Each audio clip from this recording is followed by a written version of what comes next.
Mindful Coach podcast.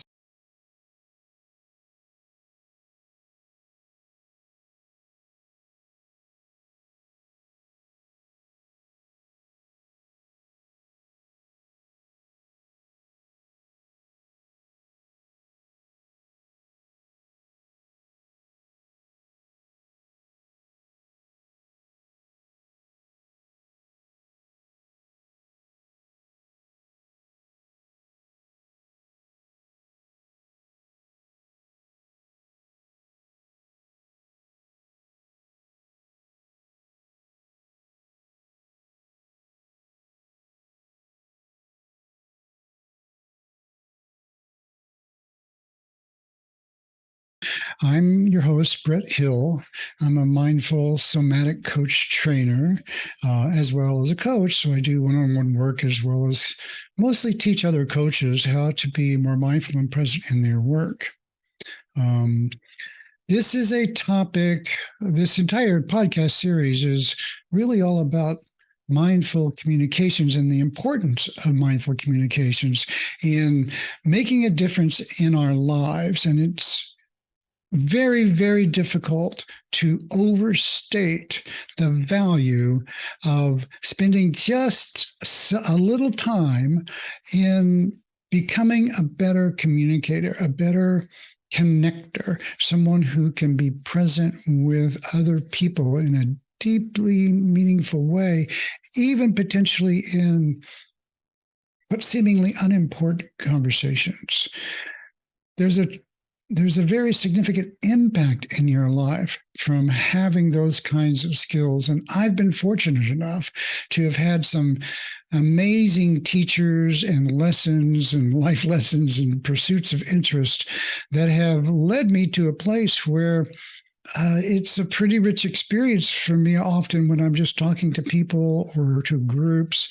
And it's as if I wish I could just give this kind of experience away to people so that whenever I hear people saying, oh, I just don't feel connected, or I'm lonely, or I don't know how to reach people, or I don't know how to let people reach me, those are all skills that can be learned. And so this whole podcast series is about helping people to realize that you're not locked in a box. You can take effective action to improve your experience in communication and connection and relationship with yourself and with others, because they're really the same thing. Oftentimes people think, oh, if I'm going to I don't connect well with others. And I would argue, if I want to be put on that hat, that if you can't really connect well with others, or you feel like people aren't connecting with you, then you need to stand in the mirror and look back at yourself and go, how am I not connecting with myself? Because very frequently the problems whenever you can't connect outwardly are actually just reflections of those same problems you can't of not connecting inwardly effectively enough, authentically enough, and deeply enough, and I might say courageously enough, to actually be in touch with something so core, something so foundational, something so essential about you, that when you connect to that place and then you interact in the world, you speak to others, you're coming from a deeply connected place. And whenever you do that, you connect outwardly as well as inwardly. And now, not only are you creating connections, you're a bridge builder.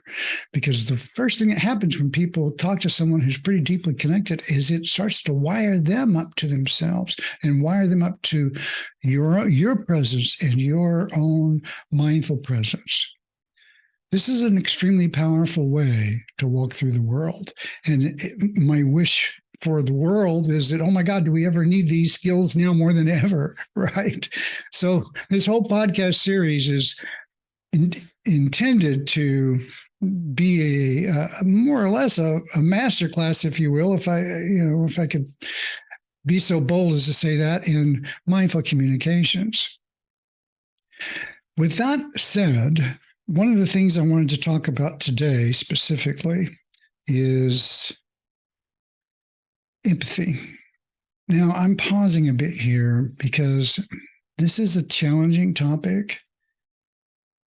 I have some things to say about empathy that some people don't actually like to hear, and then other parts of it are really empowering. Well, it's all empowering. This will make more sense as I move along. I think empathy is an overused, underappreciated term. And I'm going to press pause on that right there, because one of the things I stand on a little side soapbox and make a case for is I'm really unhappy with the way people use language these days. It's like people pick a word like empathy or trauma or, who knows, so many kinds of words, and they just throw them all over the place like they apply to everything all the time, and they don't. And so, and I think the difficulty with that is it diffuses the authority of those words, the power of those words to actually describe specific kinds of things. And so this is me not wanting to be right, but wanting to be correct. And it kind of irks me whenever I hear people casually throwing words around in situations where they don't belong. Another one is like people often, or sociopathic, or what's another one I want to say? Narcissistic. I hear those words a lot, and they're very specific meanings. It doesn't mean someone who's conceited. Narcissism is a specific set of neurological characteristics and traits that doesn't describe someone who's mostly looking out for their self-interest. A narcissist will be doing that, but that doesn't mean that if you are doing that, you're a narcissist. And so I'm going to, come back off my soapbox for a minute and just end with, please use words accurately. It makes life much easier and makes you a better, more powerful communicator. Pause, transition, coming back to empathy. What I'm going to do right now is I'm going to take a breath, and maybe you can do this along with me if you're in a place to, and I'm going to connect to my own sense of feelings and what's going on with me. And this is like a precursor to empathy. I'm going to connect to my own thoughts, feelings, sensations. So what I'm doing is basically, simply, straight up, a mindfulness practice. Taking a breath, noticing the tension in my body, the excitement in my nervous system as I'm wanting to deliver this message to people and do it well and clearly and focused. And as I take a breath, I begin to deepen and relax. And I notice that relaxing in my shoulders, in my chest. And now I'm going to very on purpose connect to what I call my heart. And this is, the feeling center. And for me, and this isn't true for everybody, but for me, my heart there's a sense of my heart, and it actually is around my chest, which is kind of strange. But they talk about feeling your heart. Well, I actually can feel, and I don't know how to describe it, but sort of I don't want to call it energy like electricity, but it's just sort of, you see the pictures of like ET with the glowing heart, that kind of thing. It actually feels like that to me. And whenever I connect to that, I warm up. And I'm going to see if you can notice. I'm going to just try to be as authentic as I can. A change in the way I speak. I'll take a breath and relax. It's taking a little longer than I thought because I have to narrate. Take a moment there. And now I'm going to connect, and this is the magic part. I'm going to connect that to my voice. And I'm going to try to speak from a place of more emotional connection on purpose in the moment. I'm not going to judge it like good or bad. And as I'm speaking right now, I can say I feel that space in me about 60% more than I did before. I feel a little slower and a little more heartfelt. It's almost as if I could see someone standing in front of me and I see a twinkle in their eye and I'm connecting to that twinkle. And it's just an imaginary thing because I'm doing a presentation. I have a camera in front of me, but there's a person on the other end of that. And I know that in my heart. And I have a wish for that person, for you.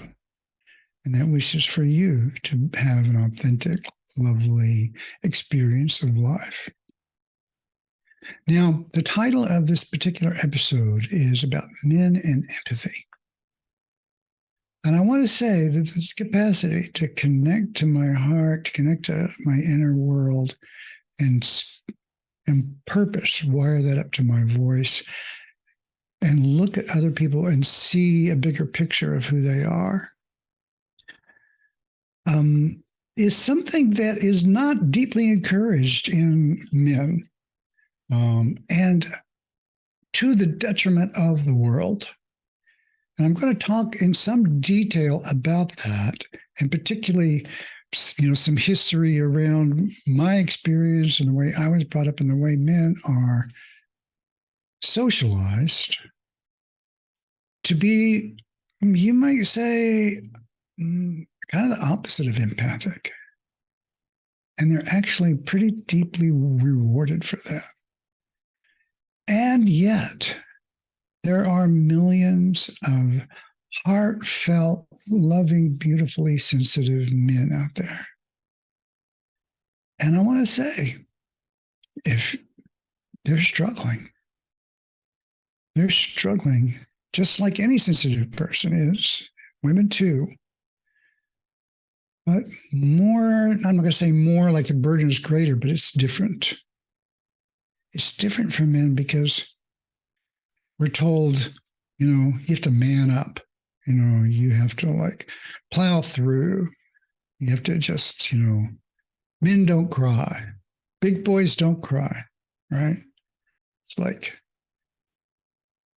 that is a layer of that's a social norm in some worlds where you, as a little boy, you hear those things. I remember, I'll talk more about this later. After our break, I will talk about, boy, this is kind of vulnerable for me to talk about. I grew up in Oklahoma, and I got slapped by a man standing next to me for caring. And I don't tell the story very often because it's a little bit vulnerable and it brings up stuff. But it's important for this particular topic, as it makes very clear the point I was trying to make about men, the way that we're conditioned. Now, here I am, an older guy after has been through a lot of training, and I help people learn to speak their somatic truth about who they are into the world and stand in that truth and be courageous about exploring kind of the strength of their shadow, if you will. And that's important work that I came to because I am a reasonably sensitive character, and I have been my whole life. Now, I grew up in Oklahoma and I was a young boy a long time ago, in the late 60s, basically. So I was too young to be kind of a hippie, and so I kind of didn't quite catch that train, but I was nevertheless deeply influenced by the, summer of love and the love culture and the anti-war sentiment of the time, which was profound. And of course, there was a big upheaval in the land. In my life at that time, growing up in Oklahoma, as you can imagine, a very conservative still area where the social stereotypes run deep. And to walk outside of those stereotypes is not only challenging, it's dangerous. You can get hurt for being someone who doesn't kind of toe the line based on what people expect you to do. An example was I was hunting. Now, I hate hunting. I always did, but it was part of the culture. And so here I am, a young boy, probably like 14, 12, 13, 14. And they put a shotgun in my hands, and we went out in the morning and with all the guys and the trucks and the dogs. And, it's straight up stereotype as you could possibly imagine about, a country group of guys going hunting on a fall day. And we get out there and we're out in the farm, somebody's farm, and they let the dogs loose. And these were like regular dogs. They were dogs they had for hunting. And they would go out and they would run through the bushes and they'd scare up the birds and the birds would fly and then you shoot them dead. And that was fun for people. I was aghast at the idea, and the experience was, and I'm going to hold on to the table here. The experience was very disturbing. And so, here you are, though, you're sitting there and you want to here come the birds and they're like, shoot, shoot, shoot. So I pull up my shotgun and I point it at a bird and I shoot it. And it comes falling out of the sky. And I'm like aghast, like, oh my God. And what happened here? And they're like, hey, whoa, yeah, you got one. And I'm like, what happened? And so the dog comes, grabs the bird, brings it back, sets it down at my feet. The dog was great, right? And so they kind of picked it up and handed it to me. And I've got this bird in my hand, which I had just killed. And I'm looking at the bird and I start to cry profusely because I'm going to cry now because I've injured this animal and I can't fix it. It's, it's like I've done a damage that I can't repair, and I've taken something away that I didn't really want to do. And it was something holy. I'd taken the life out of this bird. And when the guy next to me, he wasn't related to me, I started to cry, and he just reached up and he slapped me across the face as hard as he could. And I just almost stumbled backwards. And he said, shut the beep up, stop your crying, you crybaby. And all the other guys look, and they don't say anything, of course, because they don't want to be complicit in being weak. And so I, had to kind of stuff my feelings because I didn't want to get beat. And at the same time, I'm left with this horrible experience that I have no way to resolve. I didn't do any more shooting that day, and I didn't ever hunt again. But that was a clear example of the kind of brutality and the insensitivity that I was exposed to in training to be a man, man up, right? Kill animals for fun and enjoy it, or you're not a member of the gang. And, that was never who I was. It would be impossible for me to be that person. And so I always was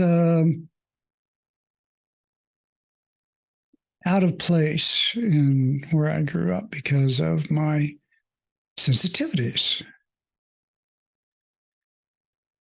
And I know that I'm not alone. I know there are thousands of millions of stories out there like this. Because I meet really beautiful, sensitive men in the world who struggle with their sensitivities and have similar abuses. Many of them, of the ones that jump out to me whenever I meet them, are the people who are either neurodivergent in some way, or they're on the edges of society. And I call it edges, but I don't really mean like they're fringe. I'm just saying there's a bubble of norms, and you're either in aligned with those, like be a man, and that means, man up and don't be a wimp and don't be a wimpy kid, and that kind of thing. And you want to be the hero, the survivor, the victor, the superhero. That is the image that we're giving to live up to. And there's a great cost to that, culturally and personally.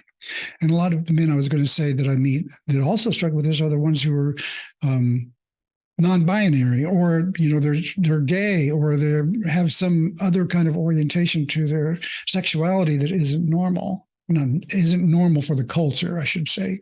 Pardon my language there. And I'm still using the wrong word. Not normal, I would say the predominant bias. It's just me being clumsy. Pardon me.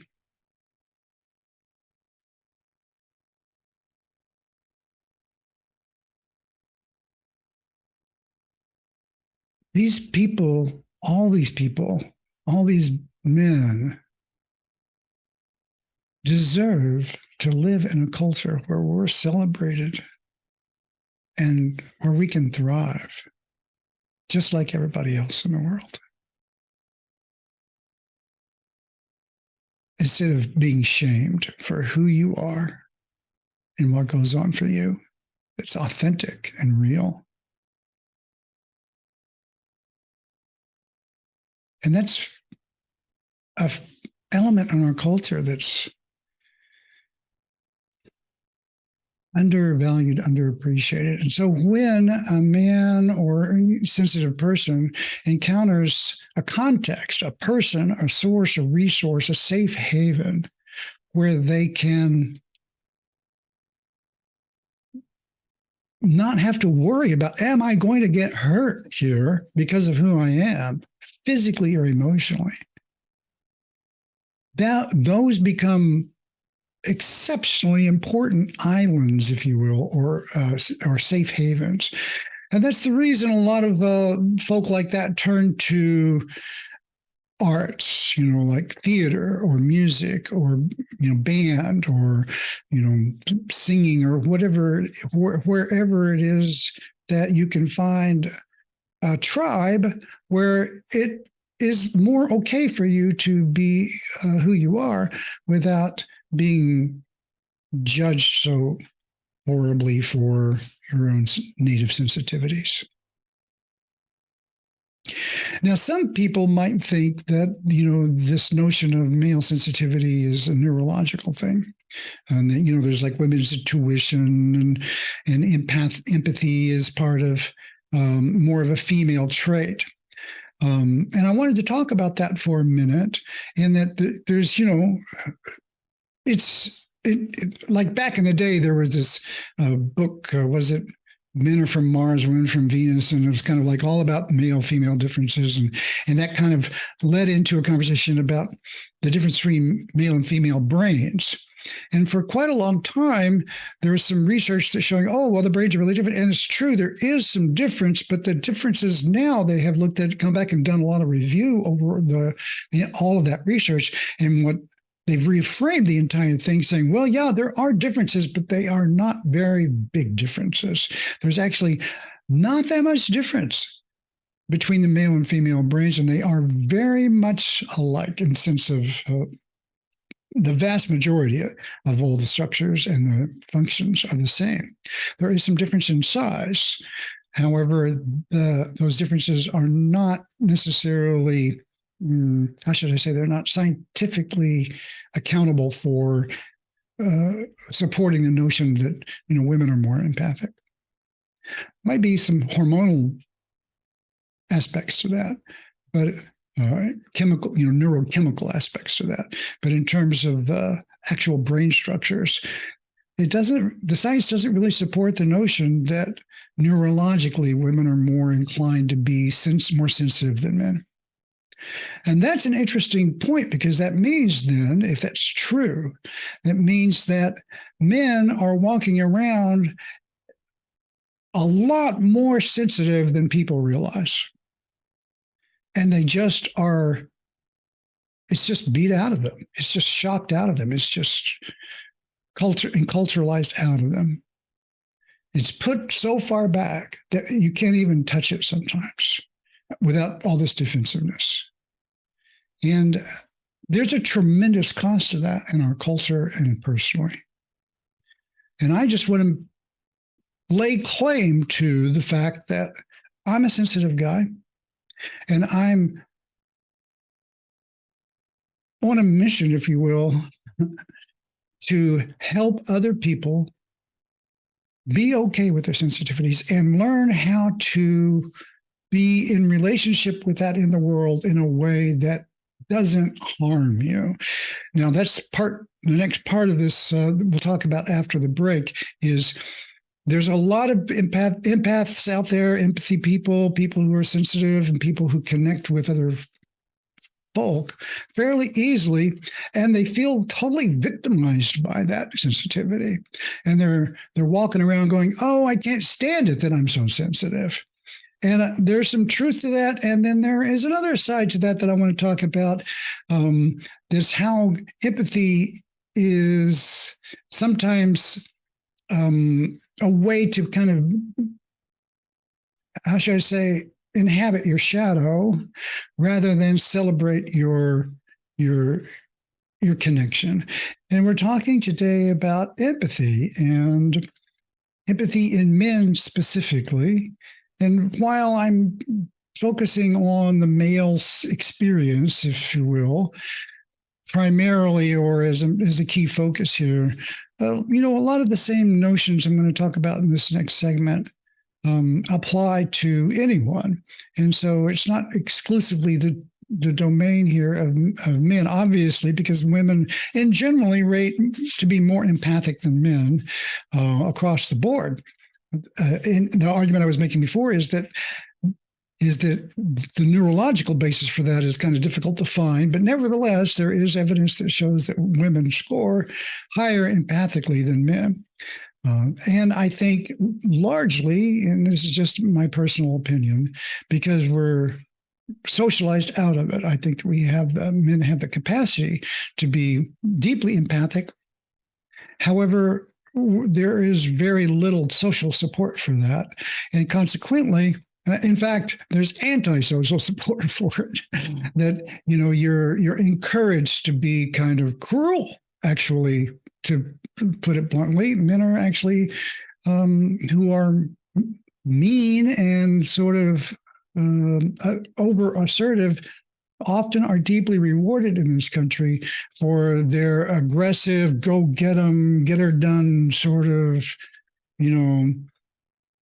attitude, which often involves hurting other people emotionally. I'm not talking about physically, of course, but although there are plenty of people who will pick a fight with you physically, that's not usual.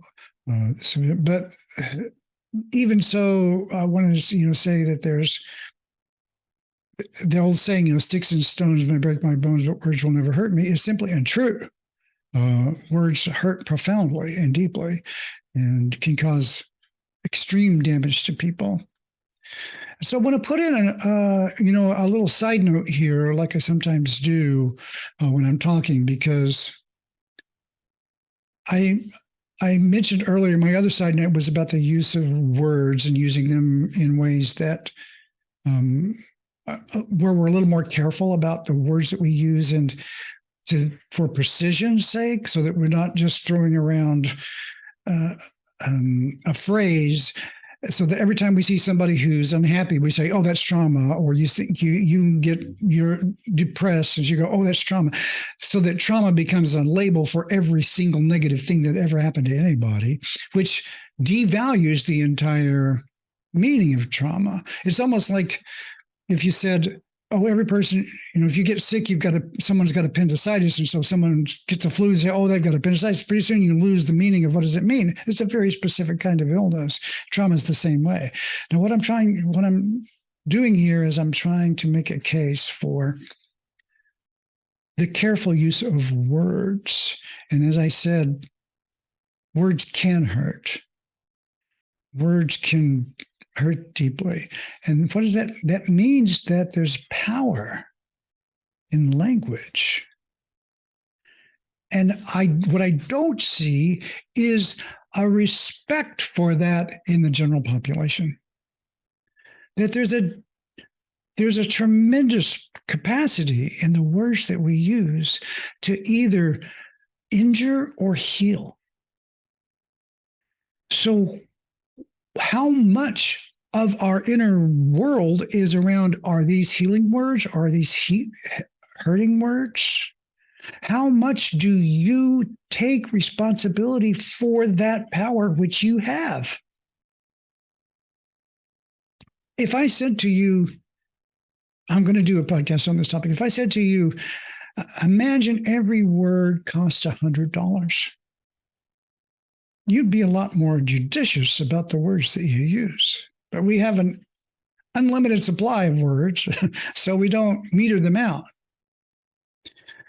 Imagine every word you spoke, you thought of as a seed.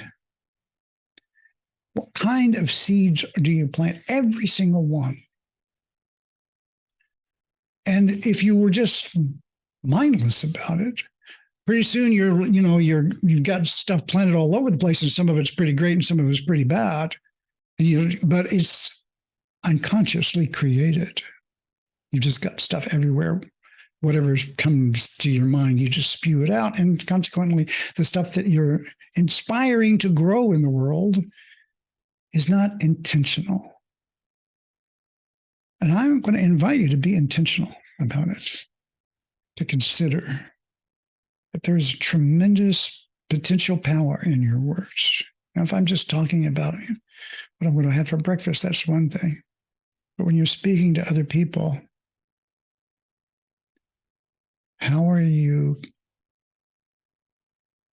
what is the impact of what you're saying and what you're doing and the way you're behaving? You can own that and become a force for good in the world through it. You speak less and have much more authority because you're listening more and you're connecting more. Now, coming back to empathy.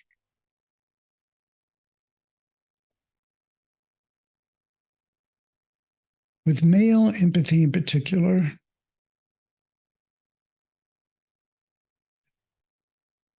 because it can be seen as a weakness to be sensitive, a lot of men hide their sensitivity. And so they don't feel safe, they don't feel comfortable. And so one of the things that needs to happen or wants to happen in men in general is they need safe spaces in which to express their vulnerability. And those spaces are kind of hard to find. Now, they'll find them you can find them in relationships with the right, caring others, and sometimes in friendships. But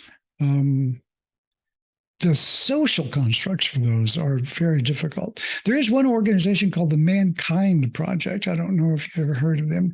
They do a lot of work around this kind. So there are men's groups and those kinds of things where you can go and you can talk about what's it like to be a man in the world. And in those groups, if they're led well, and I want to be clear that they're not all led well, but many are, and they intend to, then there'll be space for you to talk about your own sensitivities in ways that you're not shamed for them. Because in those sensitivities, there's a lot of brilliance. There's a lot of what John Eisman, who was the founder of the Meta Institute in Portland, which used to teach mindful somatic techniques like Hakomi and recreation of the self. He had a phrase for this called the spirit in exile. Spirit in exile. And in a lot of men, their sensitivities are in that exiled spirit part of them that gets slapped out of them by the culture. To invite that back into the world is a challenge because the world doesn't really celebrate that as much as it could. So you have to connect to something within you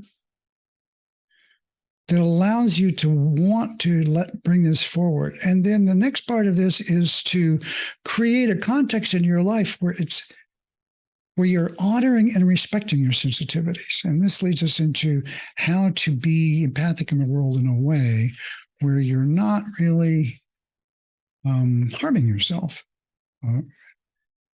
We live in a world that is deeply insensitive to human nature. Now, I'm going to broaden this out now and go, this is just about human beings. We are much, much more sensitive beings than the world that we have created for ourselves. It's sort of like, you wouldn't put an ant in a swamp and expect it to thrive as an environment for itself. I mean, you might in some ways, but honestly, I don't know about ants so much, but let's just say you wouldn't put a snake in the Arctic, right, and expect it to thrive. But in some ways, that's kind of what we've done. We're these extremely sensitive beings, and we've created a very hostile world to that, a world that makes us numb to our sensitivities. And what I mean by that is, take yourself out of your whatever world you're in right now in the United States and go stay in a rainforest for 2 weeks. And you'll know what I mean. Your nervous system will begin to change because suddenly you're not having to deal with the noise, the chaos, the constant stimulation, the continuous requirement of planning and sequencing in exceptionally complicated scenarios like, oh, gee, I've got to do my taxes. I've got to take care of my finances. I've got to show up for work. I've got to deal with a car that's exceedingly complex. I've got to deal with all this technology. If you just erase that out of your life, who would you be? Who would you be then? All of it. You would be somebody. And, dial back the dial like, 100 years ago, 200 years ago, and we didn't have all this technology. We didn't have the cars. We didn't have a lot of these things. And people were people. We don't know who we are anymore without these things. And they continuously distract us from the connection that we are longing for, that we want to have within ourselves and to the world. And don't get me wrong, I'm not down on technology what I'm saying is we are living in a world that is disconnected by design. And that's the reason I'm doing this podcast, is how to help us get reconnected and rewired up to our sensitivity. So we'll talk some more about empathy and how you can be in the world in a sensitive place and not be a victim of it. Because we're not, as a culture, embracing the kinds of values, behaviors, and creating environments where we can thrive. Instead, it's destroying us. the world we've built is literally destroying us.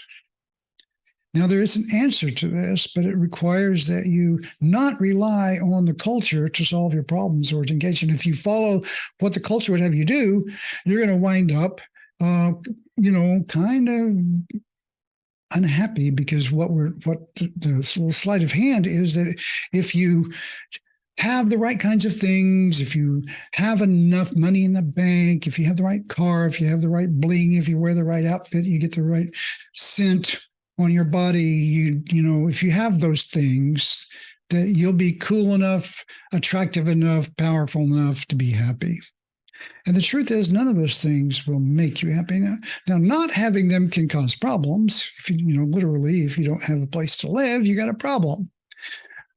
However, is it necessary to have any of that and be content, happy, whole in the moment, and to be in rapport with the amazing amount of beauty that's around us everywhere all the time? Answer to that is no. It's unnecessary. You can choose to be connected to something that's beyond the conditioned world, and that's your nature, who you truly are as a manifestation of life itself. Is not about the conditions of your life. Now, I'm not in any way trying to diminish the suffering or the challenges that come into our lives. Profound they are. Yet, the majesty of the mountains, the beauty of the sky, the power that is the same power that animates our very life, our very being. And when you connect to those things and you feel the awe of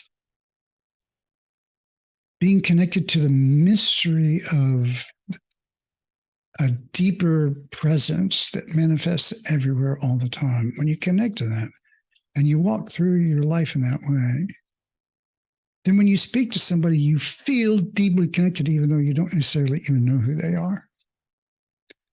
You don't know the details of their life, but the fact that they're standing right in front of you and you're experiencing them and you're having a deeply connected experience with this moment and they're in your moment, you're connected. We are all insanely connected. So it's really important to develop a capacity to relax enough about all the conditions and the inner naysayers, your own inner world that says, well, no, you can't have that, and no, you can't do that, and just let yourself be. And you begin that through a practice of mindfulness. That's why I teach mindfulness to not directly like, here's how to be mindful, like the Jon Kabat-Zinn approach, which is fabulous and people should do it, mindfulness-based stress reduction, but a more relational approach, a more connected approach, connect to your experience, to your life. When you begin to do that, you begin to develop a capacity to connect to people in a way where you don't take on their stuff because you connected. Now, there's this thing they call empathy neurons, mirror neurons. And it's a part of your neurology, so that whenever you connect, when you see someone who's jangling you, let's say someone's angry, that activates your mirror neurons, and you start to feel a sense of that in yourself. Now, a lot of empathic people walk around going, oh, I'm so worn out by my experience of other people. Like they walk away going, I'm a jangled mess after that. And that can happen whenever you are, you reverberate so much to your experience of others that it shakes you, that you don't know, you kind of lose your connection to your core, to who you are. When you're a healthy empath, I'm going to call that an unhealthy relationship to empathy. because frequently a lot of empaths are empaths because they've learned that they have to be sensitive and over alert to other people's moods and expressions in order to be safe. So often people develop empathic capacity as a defense mechanism for being in an unsafe world. An example of that might be, let's say you're a young girl or a young boy and your mother or your father is very unpredictable. And sometimes they're in a great mood and everything is fine, and sometimes they're not. And sometimes you could be even physically in danger for either abuse or emotional abuse. So it becomes super important that you're tuned in to exactly what's going on with them so that you know, is it okay? So you're like, am I okay? Are they okay? Are they okay? What kind of vibe are they turning? And if you spend your developing years learning to read other people's emotions because it matters to your safety, then as an adult, you're walking around reading. Am I safe? Am I safe? Am I safe? And somebody starts to blow up and suddenly you're not safe anymore. That's a relationship to your sensitivities it's a legit sensitivity, but it's overdeveloped in a specific way because you're trying to keep yourself safe in the world that isn't or wasn't. That's a whole nother problem besides just straight up how to be empathic in the world. I mean, it involves that. When you really work that piece and you realize, I don't need to be defended like that anymore, then you realize what you have to defend against is overstimulation. And you begin to curate, you take ownership of curating your experience in a way that honors your sensitivities. You curate your experience in a way that honors your sensitivities. That is exceptionally, profoundly empowering for an empath, because then you are owning who you really are. And you're saying, I am a sensitive person. And that means I cannot be in the world the way other people are. And if I try, it's going to hurt me and it's going to hurt other people too, probably. And so, men in particular, finding a way to be courageous about your sensitivities. It's kind of right. It's like be a hero about your sensitivity, right? It's like, but in a very, very gentle, supportive, accepting, non-judgmental way. Accepting the woundedness and accepting the gift of it, and finding a way to dance like a wild man on the beach by the bonfire, celebrating your wholeness as a man in the world, and also I want to say as a woman in the world. As women in the world. And in that way, we can celebrate each other and we can be connected to each other in a way where we create a world where we can all thrive and honor our very natures.